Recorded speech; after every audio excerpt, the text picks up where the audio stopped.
Support for WUWM podcasts comes from Potawatomi Casino Hotel Milwaukee, home to 24/7 excitement, dining, and an on-site hotel at 1721 West Canal Street. More information at potawatomi.com. You're listening to Lake Effect Spotlight from WUWM, Milwaukee's NPR station. Here's one of our favorite conversations about what's happening in the city. Homer Blow has held many titles throughout his 35-year career in Milwaukee radio. On-air personality, talk show host, program director, and music director. He even has his own online radio station. His career and his work in the community recently garnered him recognition by the Common Council. Blow spoke with WUWM's race and ethnicity reporter Teran Powell about what the recognition means to him. Of course, he began the conversation with his signature radio introduction.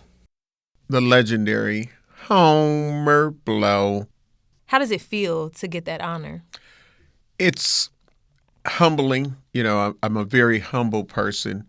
So whenever I'm acknowledged or recognized, I never take it for granted. I've never been an arrogant person. So I was just humbled when I was informed by Alderwoman Charlene Moore that, hey, the full Common Council would like to recognize your 35 years and counting in terrestrial radio. So I was honored. They said, we want you to come and accept it at City Hall during our Common Council meeting. Me and my wife, Cheryl, we definitely went. There were other people who came. We have, I'm with Truth 101.7 FM now, and some of my Truth teammates came down as well as some people from the community to see me be honored in such a manner. So when people recognize your work, then it's an amazing experience. And they also saluted the fact that for 32 years and counting, I've done my annual Homer Blow birthday party for the kids. And, we had probably close to 4,000 people this year for the celebration. And that part in itself just kind of shows the kind of commitment and dedication to stay in radio for 35 years and counting because, I love what I do. I love helping my community. I love helping people and informing people, keeping people aware. Also, the part with the music, being able to help some of these artists that are now national artists that get platinum plaques and gold plaques and recognitions because of the work that I've been blessed to be able to put in these 35 years and counting in radio. So are you born and raised in Milwaukee? Born and raised. And I think that's one of the other amazing things about my career and to be able to be blessed to continue to do what I love to do. I was born and raised in Milwaukee, and I have had the opportunity to leave my city and go work in other states and other cities, but I turned them down because of just my love and connection with Milwaukee. When people see me, I'm in the community all the time. So people are like, I know him. And of course, some people, because of being, I guess, starstruck, be like, can we take a picture with you? I'm like, of course you can. But I get it. There are some people that may have reached my status and attained my level of recognition, and they're like, I don't want to talk to them. No. You always seem untouchable. Right. So I've never been that way. And I think that part of me being grounded and humble is one of the keys to my success and the continued support and love that I get from my city and the community. Let's talk a little bit about, your career since you've been in radio in Milwaukee. And I'm sure, you could talk for days about the journey, the experiences. So how did you get started? How did you know you wanted to do radio? I didn't want to do radio. Oh. I was not interested in doing radio. Obviously, I've been DJing longer than I have been in radio, if you add that time. And you're talking about 40-something years of just DJing. And I still DJ. But I was hosting concerts, being invited to all of the parties that you would normally only get invitations for if you were in radio. And I was packing clubs and lounges for just decades. So I had no interest in being in radio. But a lot of the radio personalities from back in the day, they would come to the locations where I was at because it was cracking. It was like lines around the corner, the whole nine. They're like, man, this guy is popular, Bringing the city out. Right. And even when I would host some major concerts, the artist would say, well, what radio station you from? I said, I'm not on radio. You not? And it was like, man, you should get in radio. I was like, no, I'm not interested. So that kind of journey had went on for a long time. Then the late Ernie G., who was a program director and music director at WNOV 860 AM at that time, he would come to some of the events and not necessarily knowing that I was going to be there, but he was looking at it in awe too, like, all these people came here just because you ain't on the radio. And so he was like, man, you ever think about getting in radio? I said, nope. He said, man, why don't you send me an air check? I was like, okay, what's an air check? So he described what it was. And at that time, it was cassettes out. So, I would record it on cassettes. And so I ended up sending him an air check through one of my brothers who had a closer connection with radio and Ernie G. So he said, yeah, okay, well, give it to your brother and have him give it to me. So I done that. And for some reason, he didn't ever get it. I sent him 3 that he never got. And I sent them all through my brother. So I ain't going to say that my brother was hating, but he never got the air checks. So he said, you know what? The next one you do, I want you to come to WNOV. That's when it was at 3815 North Tetonia Avenue here in Milwaukee. And he said, I want you to ask for me. So normally, if we say send us an air check, you're not going to be there when we listen to and critique the air check. He ended up saying, come on up to my office, and we listened to my air check right then and there. So I'm like, uh-oh, okay, this ain't my lane. And so he ended up critiquing the air check, but he was like, you sure you ain't been in radio? And I said, no, I've never been in radio. And he said, all right, well, I like what I'm hearing. He said, there's a few things that I'll work with you on, but other than that, he said, are you able to come in next week? Which was June 11th. And I was like, yeah. He's like, all right. I want to have him teach you how to run the board and all of that kind of stuff. And one of the things that he always said, and I told everybody that I've hired under me, that DJing in clubs is not like DJing and when you're on the radio. It's a different world. Mm-hmm. And I'm like, how different can it be? Because it sounded like they was just doing what I was doing, Switch out a song. Yeah. But it is a lot more. And that's what some people don't understand. They hear the glitz and glamour, but they don't know, you got to read, you got to do this, and then you had to take manual meter readings. You had a piece of paper, you had to write in what it was, call and check the transmitter, make sure you're not sending out a stronger signal. And with WNOV, it's an AM daytimer station. So at sundown, the power had to go low and you just hear nothing but static. Mm. So having to learn all of that. But yeah, then Juneteenth was coming up. So I got a crash course into learning how to work and operate the board.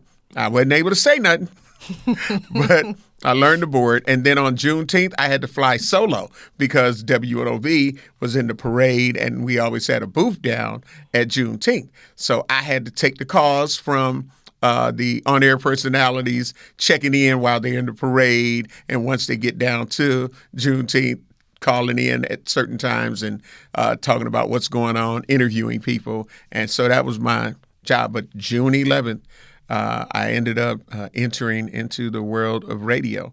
And I've been there ever since. I want to know what working in radio has allowed you to do in the community or in life that maybe you might not have otherwise done. Before radio, I had the ears of my community. I was, heavily involved in my community. But once I ended up entering into the world of radio, it introduced me to thousands of other people who didn't know Homer Blow. They didn't know all the things that I was doing. Like the first birthday party for the kids that I did, we had like 500 people. And it was just a few years in of me being on the radio, right? And so I had just been doing the old school, here's paper flyer. This is where it's going to be at. Y'all come on out, So, but it really opened me up to people who don't go out. It opened me up to be able to share some of my viewpoints and opinions on different things, how to let people know where the resources were for different things that they felt like, we need this, we need that. Well, here, did you know that this was going on? Let me give you that information on the radio. While I'm talking, I'm telling you about, okay, there's going to be a food giveaway over here. There's a health fair that's going to be going on over here. It just really helped me grow from the birthday party for the kids to a lot of other things that I do in the community. My work with the Salvation Army. I've been blessed to do work with the Salvation Army for 18 years and counting. I ended up becoming the voice, after Eric Vaughn ended up passing away. I ended up becoming the voice and the DJ for the annual Christmas Family Feast that the Salvation Army does. Things like that. I've been blessed to have been the DJ for 21 years and counting, because I'm just going to claim it that next year I will be called to come black again.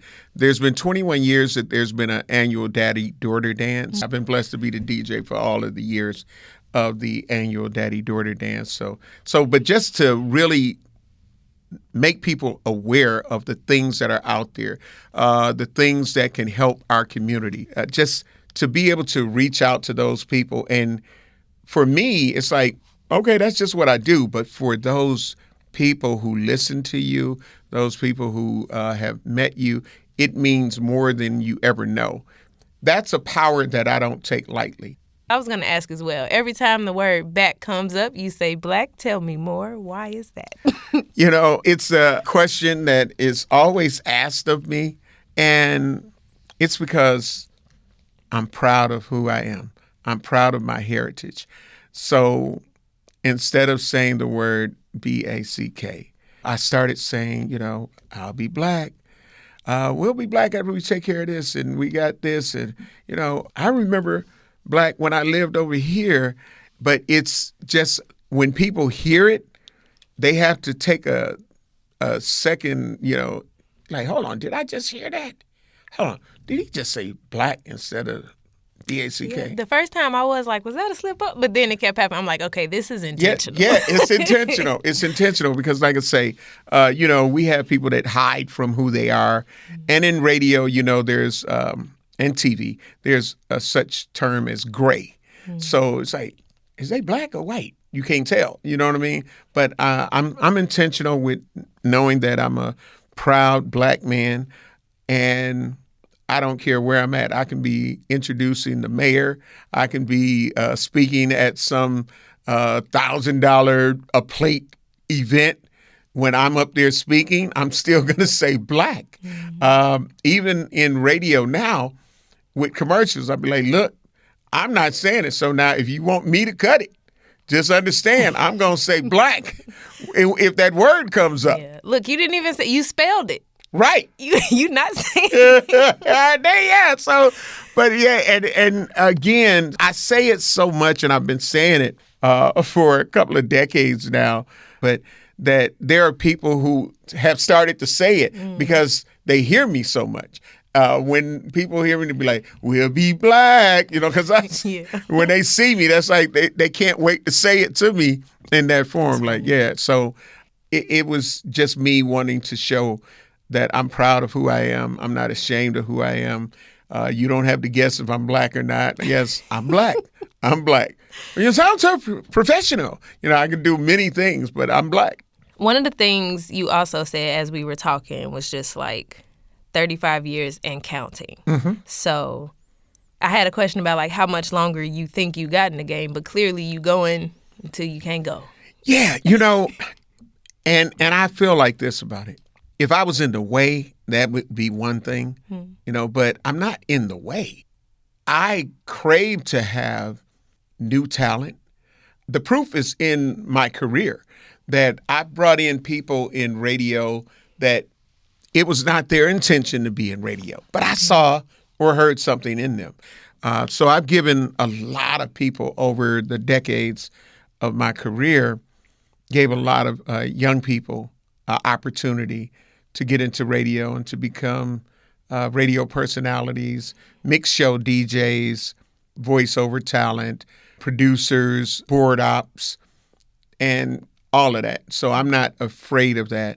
And one of the things that will continue my legacy is when you own your own, right? So blowradio.com, my online internet, I own that. So even if terrestrial radio said, okay, Blow, all right, we get ready to bring somebody else in and do this.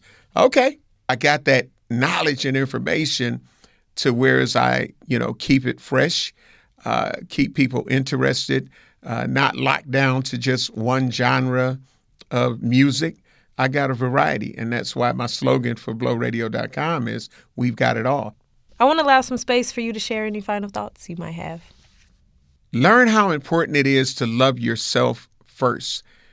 We have so many people that try to give love to everybody else, but they don't know how to truly love themselves. And I always say, if you don't know how to love yourself, you can't really truly love anybody else. Because when you love yourself, if people try to put you in harm's way, you'll be like, I don't want to, I'm not going to do that. That's not good for me. Do what's in your heart. If it's not in your heart, then don't try to do it just because some other people are doing it.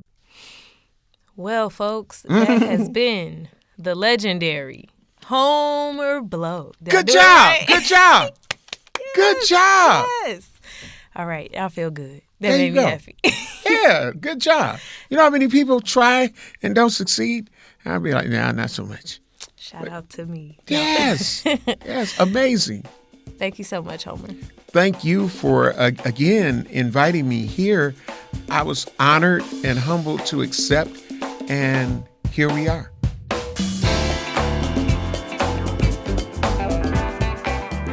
That was Milwaukee radio host Homer Blow talking with WUWM race and ethnicity reporter Teran Powell.